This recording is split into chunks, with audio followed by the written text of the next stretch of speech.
अगला प्रश्न है हमारे पास कि क्षेत्रफल ज्ञात करो और जो फलन है वो हमें इस प्रकार से दिया गया है कि एक्स वाई। अब ये जो फलन है ये परिभाषित किया जाता है एक्स का वर्ग छोटा है या बराबर है y से, और ये y छोटा है या बराबर है मापांक x से। इस प्रकार से ये फलन परिभाषित है और हमें याद करना है क्षेत्रफल। यहां देखें तो दो अलग अलग वक्र बन रहे हैं, एक तो ये वक्र एक्स स्क्वायर छोटा या बराबर है y से, और एक ये वक्र y छोटा है या बराबर है मापांक x से। तो यहां पर हम इन सारे वक्रों को बनाते हैं और फिर वक्रों का आलेख खींचेंगे। आलेख खींचने के बाद देखते हैं कि हमें कौन सा क्षेत्रफल ज्ञात करना है। हम इसको कुछ इस प्रकार से लिख सकते हैं, इसके दो आलेख बना लेते हैं कि ये हो गया एक तो और एक y मापांक x है। ये ऐसा का ऐसा रहेगा, लेकिन जैसा कि हमें पता है मापांक दो तरीकों से खुलता है, मापांक प्लस x में भी खुलता है और माइनस x में भी खुलता है। तो हमारे पास अब आ जाएगा ये एक फलन y प्लस x और एक फलन आ जाएगा y माइनस का x। ये कब हो जाएगा? जब मापांक x की बात कर रहे हैं, तो जब x जो है वो 0 से बड़ा या बराबर है तो y छोटा होगा x से, और जब x 0 से छोटा है तो y छोटा या बराबर होगा माइनस के x से। ये हम मापांक को दो तरीकों से खोलते हैं और ये हमारे पास एक फलन है। तो कुल मिलाकर यहाँ हमारे पास तीन फलन बन जाते हैं और इन तीन फलनों का आलेख हम बनाते हैं।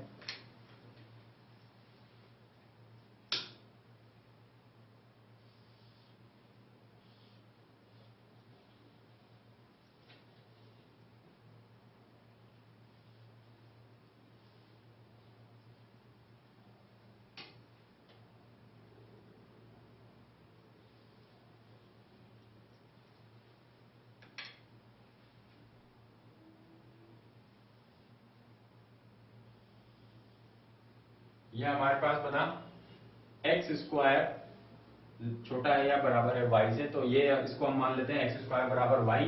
तो ये वाला फलन तो बन जाएगा एक्स स्क्वायर बराबर y का, यानी कि एक परवल है।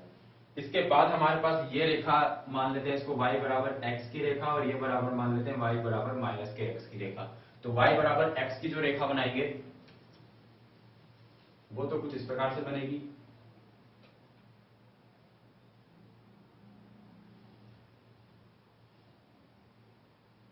y बराबर x, और y बराबर माइनस के x की रेखा बनाएंगे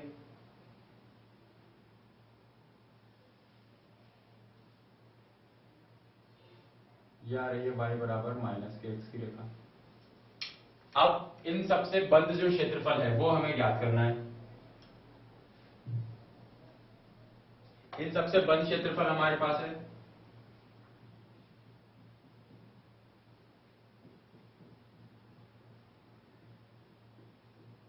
ये क्षेत्रफल हमें ज्ञात करना है।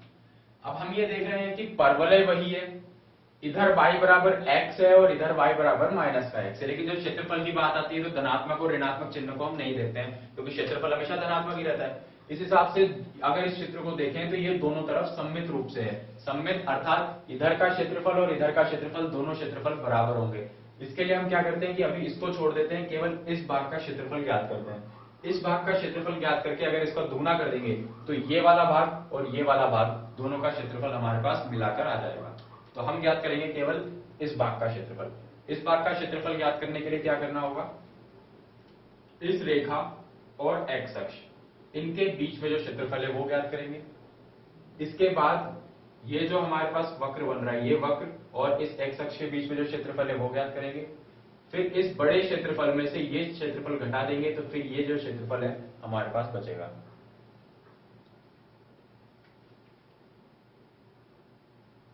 तो रेखा y बराबर x और x अक्ष के बीच में क्षेत्रफल ज्ञात करने के लिए ये बिंदु है हमारे पास x अक्ष पर, यहां तो मूल बिंदु बन रहा है तो ये ले लेंगे हम 0 0, और ये वाला बिंदु हम निकालेंगे इनके प्रतिच्छेदन बिंदु से कि y की जगह रख देते हैं x, तो ये आ जाएगा एक्स स्क्वायर बराबर x, यानी कि x से ये x कटा, x बराबर आ जाएगा 1। यहां पर ये बिंदु प्रतिच्छेदन बिंदु जो आ रहा है वो है x बराबर 1।